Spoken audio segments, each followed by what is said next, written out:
In the gilded halls of Tudor England, where a king's divine right was proclaimed, one monarch's flesh rotted while he yet lived, a grotesque parody of majesty. Henry VIII, revered as the founder of the Church of England, was no mere tyrant of 6 wives. His was a reign where the stench of decay clung to power itself. Beneath the crown lay a man consumed by paranoia, gluttony, and a body that betrayed him as cruelly as he betrayed those around him.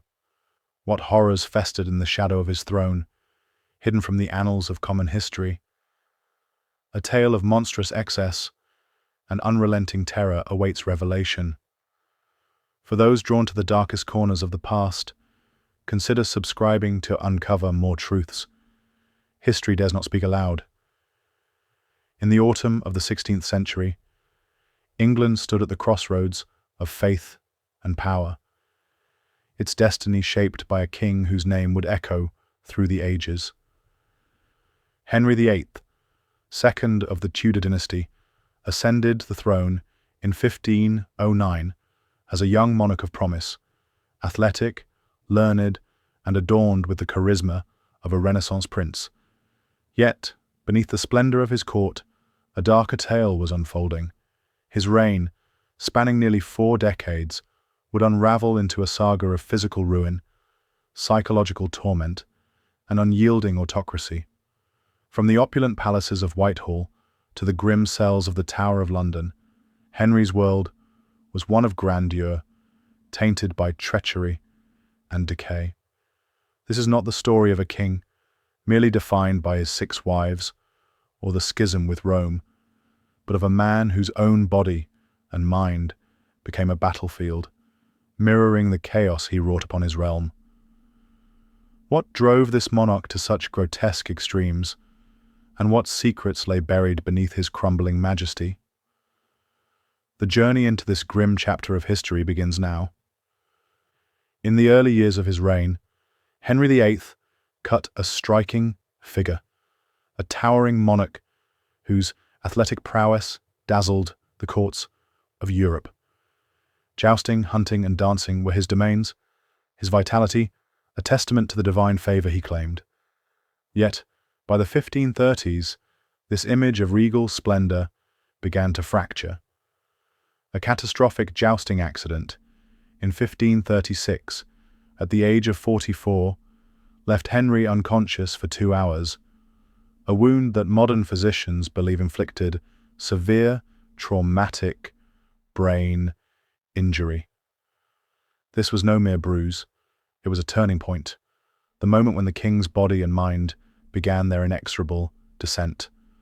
The once vibrant ruler emerged altered, his temperament darkened by paranoia and rage, his physical form swelling to grotesque proportions. By his final years, Henry's waist measured a staggering 54 inches, his weight nearing 400 pounds, an obscene burden in an era when the average man scarcely reached 140. His legs, marred by festering ulcers, oozed pus and rotted flesh, emitting a stench so vile that courtiers masked their faces with perfumed cloths. Servants, trembling at the prospect, drew lots to determine who would endure the torment of dressing their king, for to approach those wounds was to brave a miasma of decay. Yet, this was but the prelude to the horrors that would engulf his court. Within the resplendent halls of Henry VIII's court, where tapestries gleamed and banquets dazzled, his 6 wives found themselves ensnared in a crucible of dread and treachery. Far beyond the grim spectacle of executions, Henry's treatment of his queens wove a tapestry of psychological torment that chilled the soul. Catherine of Aragon, his first consort, bore the weight of his caprice through years of isolation. Banished to damp, forsaken manors, she was severed from her daughter Mary, while courtiers, at the king's behest, whispered of her supposed madness. Her final days were spent in solitude, her unanswered letters to Henry a poignant testament to her abandonment. Anne Boleyn, the second queen, faced a more calculated cruelty. Henry, consumed by paranoia, engineered her downfall with ruthless precision, fabricating charges of adultery that implicated her own brother among 5 others. Compelled to witness their executions, Anne stood on the scaffold's edge, her spirit shattered by the king's vindictive orchestration. Catherine Howard, a mere girl of tender years, when wed, met an even darker fate. Her youthful indiscretions provoked Henry to enact a draconian law, declaring it treason to conceal a sexual past from the king, a statute crafted to legitimize her beheading. Even Anne of Cleves, spared the axe, was coerced into acquiescing to an annulment, forced to express gratitude to her tormentor for the clemency of survival. Jane Seymour, who perished from childbirth complications, was spared Henry's malice only by death, yet he planned his next marriage, a mere 9 days after her funeral. These women, bound to a monarch whose affections veered from lavish generosity to venomous disdain, found no sanctuary. To resist was to invite not merely their own demise, but the ruin of their families. The court, a glittering facade of majesty, concealed a realm where love was a weapon and loyalty a fleeting illusion. Yet this descent into cruelty was but a harbinger of the greater horrors that would consume Henry's reign. In the twilight of his reign, Henry VIII's court became a stage for excesses that defied reason, his gluttony and paranoia entwining to cast a shadow over England. His appetite was prodigious, consuming nigh on 5,000 calories daily, twice the sustenance of a vigorous man, though his mobility had long since withered. A single meal might boast a roasted pig, whole chickens, rivers of fish, and vats of wine, served from kitchens where over 200 souls toiled to sate the king's hunger. More bizarre still were his beliefs. Henry held that swan flesh bestowed grace, venison sharpened his hunter's eye, and oysters kindled amorous prowess. These fanciful notions drove him to gorge on such fare in grotesque abundance, as if sustenance could restore his fading majesty. Yet his rituals of consumption were steeped in dread. Every morsel was tasted by multiple servants, who waited a half hour to prove it free of poison. So deep ran Henry's fear of betrayal. Beyond the table, his paranoia transformed the realm into a labyrinth of suspicion. Secret passages wove through his palaces, not for dalliance but for escape from imagined assassins. Peepholes pierced walls, and listening devices lurked in chambers, enabling the king to spy upon his own courtiers. He crafted a web of informants, some tasked with watching others, until trust dissolved into a miasma of fear. Even his daughters, Mary and Elizabeth, fell under scrutiny, suspected of plotting against their father. The Tower of London brimmed with those condemned by Henry's whims, executed not for deeds, but for dreams he feared, or whispers of future treachery. His kitchens, sealed and guarded, turned dining into a military endeavor, with salt and spices tested as rigorously as soldiers. This was a king who saw enemies in every shadow, whose gluttony fed his body, while his paranoia devoured his soul. Yet the true extent of his decay, both corporeal and moral, was yet to manifest in the final, grotesque act of his reign. In his final days, Henry VIII was no longer a king, but a grotesque relic of majesty, his body a monument to decay.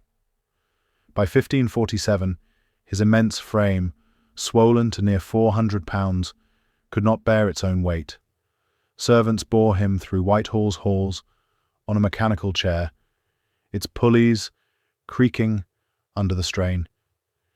His legs, ravaged by oozing ulcers, shed fragments of rotting flesh as he moved, leaving attendants to trail behind, gathering the detritus of their monarch with cloths soaked in dread. The stench of his wounds was so overpowering that even physicians, seasoned in the grim arts of medieval medicine, fled to retch in private. When death claimed him at 55, the scene was one of abject horror. His corpse, bloated with gases of internal decay, strained against its own skin, taut and gleaming like some ghastly parody of life. Yet, the chaos of Henry's reign refused to end with his last breath. His coffin, reinforced with lead and encased in layered wood, was meant to contain the ruin of his flesh. It failed. During the funeral procession from London to Windsor, the gases within erupted, splitting the casket asunder. The king's remains, a putrid mass, spilled forth, fouling the air with a miasma that halted the cortege. Servants, armed with buckets and rags, labored to cleanse the royal hearse, while tales whispered of dogs lapping at the seepage on the road, a final indignity for a man who claimed divine right. The burial itself was a struggle.